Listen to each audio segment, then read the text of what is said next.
Bạn,សួស្តីបងប្អូនសិស្សានុសិស្សទាំងអស់ជាទីមេត្រីបាទសួស្តីប្រិយមិត្តទាំងអស់ជាទីស្រឡាញ់រាប់អានបាទនៅក្នុងវីដេអូនេះខ្ញុំបាទសូមលើកយកនៅពាក្យសូរដូចរបស់ខ្មែរយើងមួយទៀតដើម្បីមកធ្វើការបង្ហាញជូនបាទពេលដែលខ្ញុំធ្វើការបង្ហាញជូនថ្ងៃនេះគឺពាក្យរងំបាទរងំអញ្ចឹងពាក្យរងំដែលខ្ញុំបង្ហាញថ្ងៃនេះគឺយើងមាន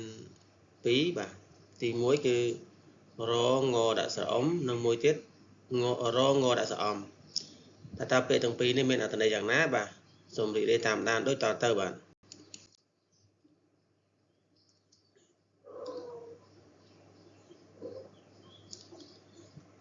បាទពាក្យទី1ដែលទៅសេរងដាក់ស្រអមឬក៏រងស្រអុនឹងមនេះយើងអានថារងំបាទថ្នាក់ពាក្យជាឧទានស័ព្ទដែលមានន័យថាសូឬងំរឿយបាទមានន័យថា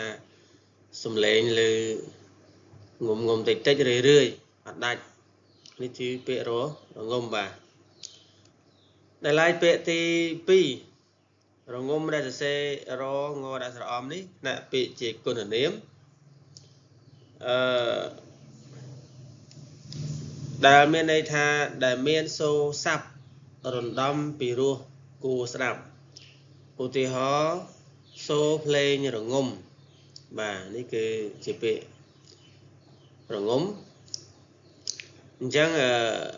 ការបង្ហាញរបស់ខ្ញុំបាទតើតើទៅនឹងសូរដូចនៅពេលរងំនៅពេលនេះបាទសូមបញ្ចប់តែប៉ុណ្ណេះចំពោះលោកស្រីបងប្អូនដែលមានចម្ងល់តើតើទៅនឹង